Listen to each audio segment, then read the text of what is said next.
Right. The following bar graph shows the number of boys in each of the 6 schools A, B, C, D, E and E. E and F. So ఈ 6 స్కూల్స్‌లో ఉన్న బాయ్స్‌ని ఇదిగో ఈ bar graph represent చేస్తుంది. అంటే ఏలో 500 మంది ఉన్నారు. Below 400 and so on. ఓకేనా? And the pie chart given below gives the percentage wise distribution of students in each of the 6 schools out of total 6000 students. ఇందులో 6000 స్టూడెంట్స్ ఉంటే ఒక్కొక్క స్కూల్‌లో ఎంతమంది ఉన్నారనేది చెప్తున్నాడంటమ్మా. ఓకేనా? అంటే ఒక్కొక్క స్కూల్‌లో ఎంతమంది ఉన్నారంటే సపోజ్ ఏ ఇక్కడ ఉంది కదా! ఏలో 12% ఉన్నారు. అంటే 720 మెంబర్స్. బిలో 9% అంటే 540 మెంబర్స్. అంటే ఎందుకంటే 1% అంటే 60 కదా! 9% అంటే 9 × 60 540. ఓకేనా? 26% అంటే 26 × 60 1560. 18% అంటే 18 × 6 1080. 29% అంటే 29 × 6 దట్ ఈస్ 6 ఆర్ 180 కాబట్టి -6 చేస్తే 174. సో 1740 ఇది టోటల్‌గా డిస్ట్రిబ్యూషన్. వీళ్ళెవరో తెలుసమ్మా? Total number of students. అంటే టోటల్ నెంబర్ ఆఫ్ స్టూడెంట్స్ అంటే బాయ్స్, గర్ల్స్ కలిపి. ఎవరమ్మా? బాయ్స్, గర్ల్స్ కలిపి.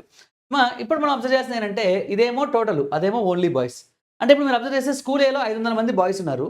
స్కూల్ ఏలో టోటల్‌గా 720 మంది ఉన్నారు. అంటే ఆ రిమైనింగ్ 220 మెంబర్స్ గర్ల్స్. అంటే ఇండైరెక్ట్‌గా నాకు బాయ్స్, గర్ల్స్ కంప్లీట్ ఇన్ఫర్మేషన్ ఇచ్చేసాడు కదా! Let's see the questions one by one. So observe the above diagrams అమ్మా. Right. So the difference between the number of boys and the number of girls in the school C is. Number of బాయ్స్‌కి, number of గర్ల్స్‌కి difference కావాలమ్మా school సిలో. School సిలో 1560 మంది ఉంటే school సిలో 900 మంది బాయ్స్ ఉన్నారు.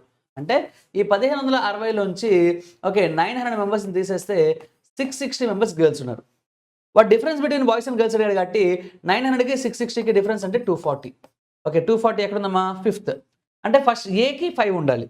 అంటే second option ruled out. Okay third option ruled out. అంటే ఫస్ట్ కానీ ఫోర్త్ కానీ ఉన్నాయి. అవునా? ఫస్ట్ ఫోర్త్ నుంచి నేనేం చేస్తానంటే అబ్జర్వ్ చేసేది ఒకసారి జాగ్రత్త చూడండి. B1 ఇక్కడ కూడా B1 ఉంది. అంటే దాని నుంచి నాకు పని జరగదు. సో ఇంటి కొంచెం స్మార్ట్‌గా ఆలోచిస్తే C2 ఉంది, ఇక్కడ C3 ఉంది. అంటే నేను Cని బట్టి ప్రాబ్లమ్ సాల్వ్ చేయాలి కదా! అంటే ఇప్పుడు C చూడండి. The difference between the number of girls in school D and the number of boys in school F. Boys in school F అంటే చూసి చెప్పచ్చు ఇక్కడ నుంచి ఎంతమంది అమ్మా? 100 మంది. కానీ ఇంకోటి ఏమడిగాడమ్మా? Girls in school D. Girls అంటే ఏం చేయాలి? ఈ టోటల్‌లోంచి ఆ బాయ్స్‌ని తీసేయాలి. స్కూల్ Dలో టోటల్ ఎంతమంది అంటే మీరు అబ్జర్వ్ చేస్తే 1080. స్కూల్ Dలో బాయ్స్ ఎంతమంది అంటే అబ్జర్వ్ చేస్తే 600. తీసేస్తే ఇంకెంతమ్మా? 480 మెంబర్స్ గర్ల్స్ ఉన్నారు. ఓకే ఈ 480కి ఇక్కడున్న బాయ్స్ 100కి డిఫరెన్స్ అడిగాడు. అంటే 480కి 100కి డిఫరెన్స్ అంటే ఎంతమ్మా? 380. ఓకే 380 అంటే ఎన్నో ఆప్షన్ మనకి? సో 380 ఎక్కడుంది? Second one. అంటే Cకి 2 రావాలి. ఓకే Cకి 2 ఇక్కడ కదా వచ్చింది. So answer is first option. Answer is first option. ఇక్కడ అది రాలా. C3 ఇక్కడ C3 వచ్చింది కదా! అంటే దట్ ఈస్ నాట్. సో ఇలా మనం టై బ్రేక్ చేసుకొని చేసేసుకోవచ్చు.